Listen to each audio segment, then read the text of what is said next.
Hi everybody, my name is Haley Bell, and for some of you, I am your 5th grade teacher this year. For some others, I'm not your teacher. Mrs. Myers is going to be your teacher, but like I said in my letter, Mrs. Myers is still recovering from having her appendix removed, and she's doing really well, and she plans to be here on Sunday, probably just sitting down and being very low-key, but she cannot wait to meet everybody, and she's excited to be here as a teacher at Bethesda. So what I'm going to be going over today is the 5th grade information packet that we typically give parents at Meet the Teacher. Now, in order to fast track that, since we all have little slots that day, we're doing these videos. And you will also get a paper copy of this, so don't worry. I'm not going to read word for word on this video, but I hope that you will read word for word after Meet the Teacher to familiarize yourself with all things 5th grade. So right off the bat, we want to stress to parents that we think 5th grade is an incredible year.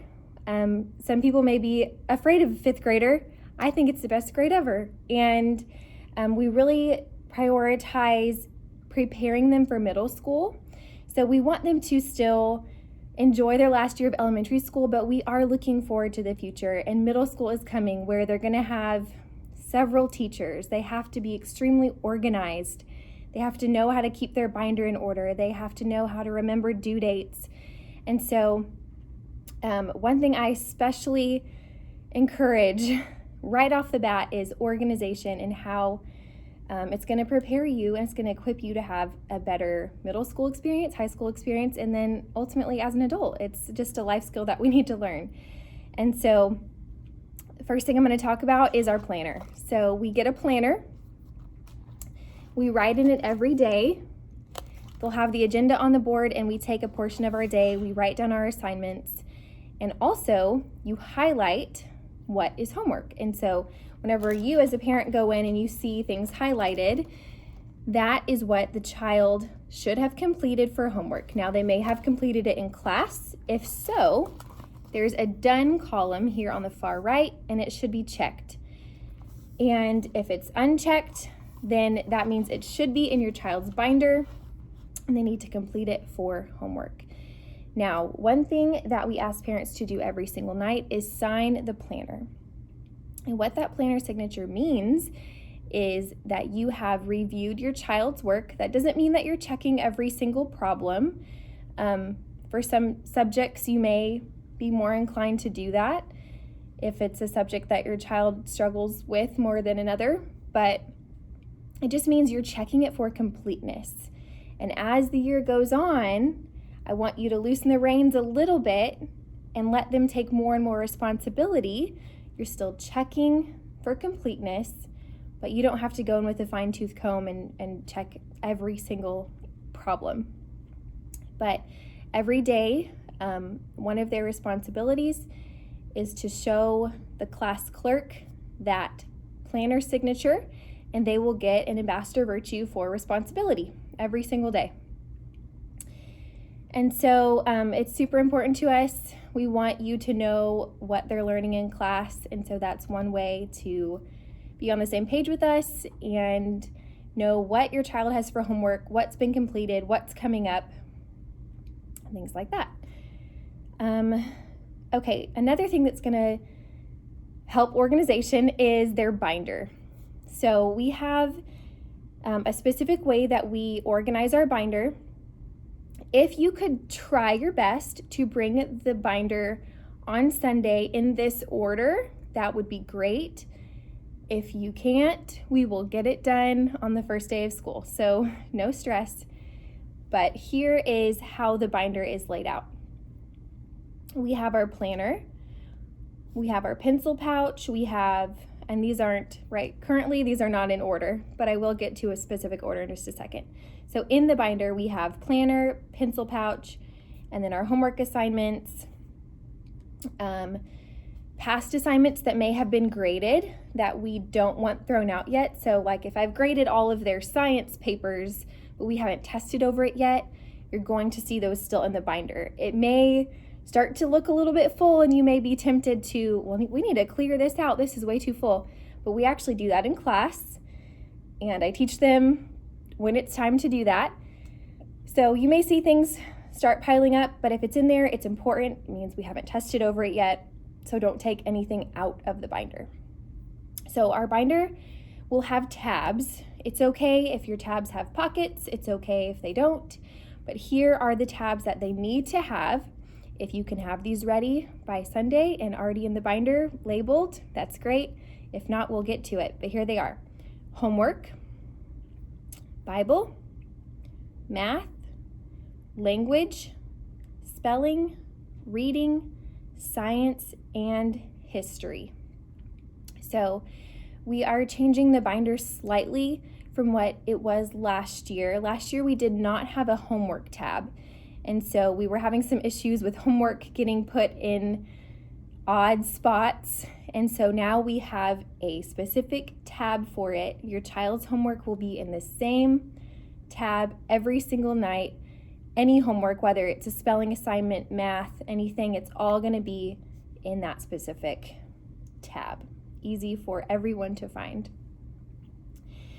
Speaking of homework, you can expect your child to have about 30 to 45 minutes of homework a night. And this is if your child's working diligently in class. We don't want it to go over 50 minutes. In 5th grade, it should be about 10 minutes per grade level. So 50 minutes would be the max. But I've heard, 30 to 45 minutes is normal.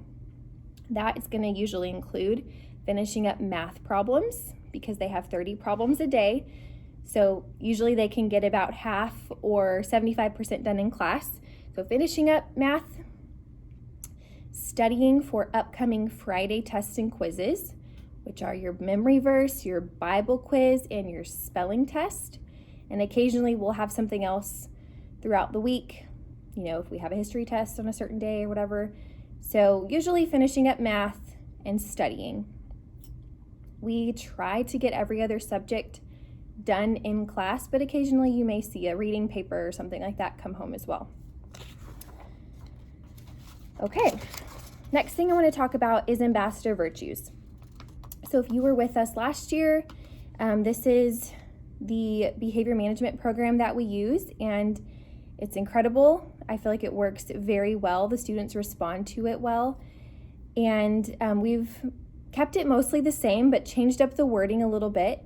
And so the virtues that we're looking for in your student this year are love, joy, faithfulness, truth, obedience, self-control, compassion, perseverance, wisdom, and responsibility. So we've just changed the wording slightly, but it's all still the same as it was before. On Fridays, you're going to see a paper come home like this. It's going to look nicer than this. It'll be on thick cardstock, but it shows you all of the Ambassador Virtues. We have memory verses that coincide with each of those, and then you'll see this grid down here. And it has weeks 1 through 10. So this is what I'm going to fill out each week. It has Monday through Friday, and then parent initials.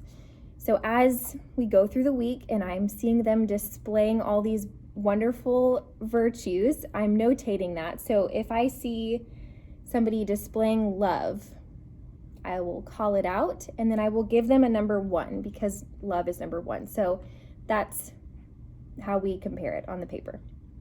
Now, none of us are perfect, and so we are all in progress, right? And so we have a side on the back that is virtues in progress. So this is if your child received a warning or a mark. Maybe they weren't showing love, maybe they weren't showing self-control. It would be notated here. And even if your child had a perfect week and never was in trouble whatsoever, or ever was not in progress, we still want you to initial it, that you saw both sides and you initialed both sides, okay? So this will come home on Friday, returned on Monday. Okay, just a few quick things about arrival and dismissal. Today, on Friday, the 14th, we are going to be sending out a really extensive document about arrival and dismissal and what it's going to look like with, rainbow colored cones. And this is the way you drive around the building. It's going to be very detailed. Our administration has done an amazing job of coordinating that for our school because we have so much going on this campus, and they have just prepared a flawless plan. So when that comes out, please read it thoroughly. I'm here if you have questions on Sunday. We were briefed on it, so I will do my best to answer your questions if you have any. But just basic things for arrival, you will get here sometime between 7:40 and 8 a.m. You'll come through the gym doors, and you'll come straight to my classroom, and we will have something going on. We'll unpack and have a little activity going on every morning. So we're not just coming into class and, sitting in our desk until we start at 8:05. And then with dismissal, we are dismissing 3rd through 5th grade dismisses at 3:20, and it's the same doors. And the 5th graders will be held in the gym, and their name will be called, and all of that process will be explained in that document. Dress code. So a few things have changed on dress code if you're familiar with it from years past, just a few slight changes, but we expect a nice, clean, crisp uniform. We want you to look put together. If you dress well, you learn better, you feel good about yourself, and so make that a priority for you and your child. I know that it can be hard some days. I totally understand, but we love to have a nice, clean, crisp uniform, and there are a few little changes, so familiarize yourself with those. If ever there is an issue with dress code, you would see that notated in RenWeb with a V for violation, and then a little explanation of what was out of dress code. Maybe they were wearing purple pants instead of their khaki pants, and I don't think that would ever happen, but you would see it notated in RenWeb.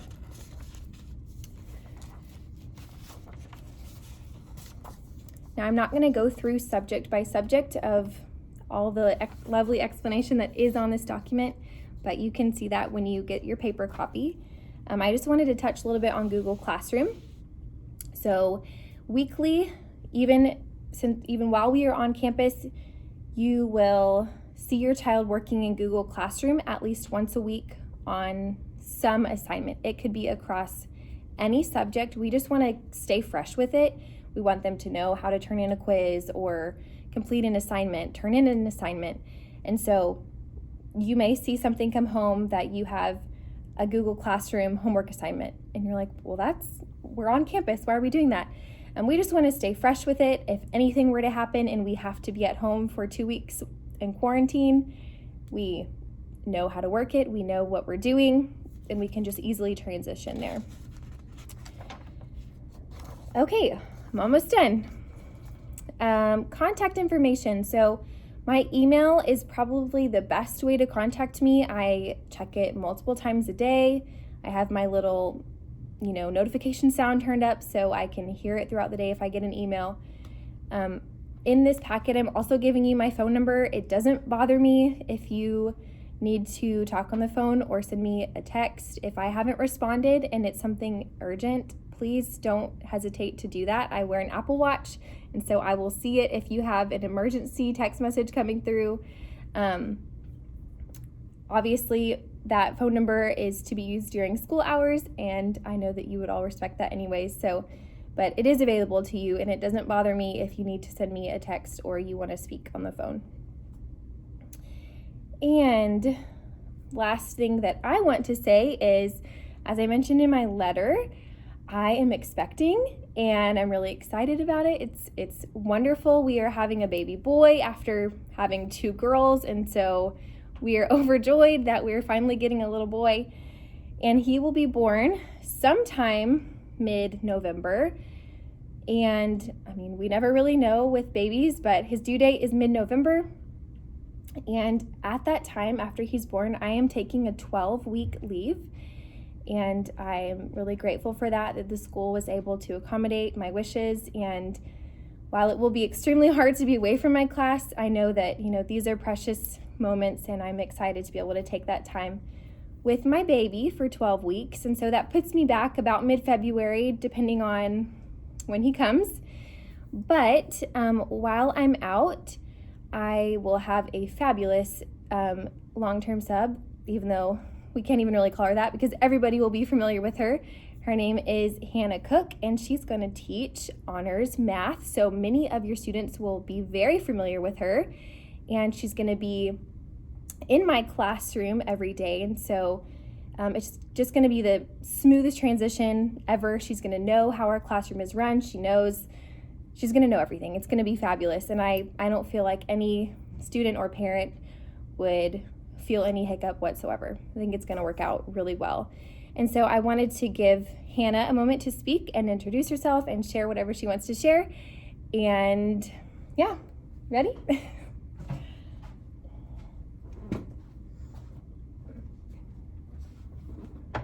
Hi, so like she said, my name is Hannah Cook, and I'm going to be taking her maternity leave. I'm so excited to be here at Bethesda this year. This is my first year at Bethesda, but in the past I taught 3rd grade and 8th grade math, so I'm very excited to teach 5th grade this year. And like she said, if your student is in Miss Meyer's class but has honors math, they will also be my student. And so I'm just very excited to meet everyone. I will make sure she links my contact information in her email that she sends out, and you are always welcome to contact me as well. Okay, well, that is all that we have for you. We are looking forward to meeting you on Sunday, and if you have any questions, feel free to reach out, and we'll see you Sunday. Bye, guys. Bye.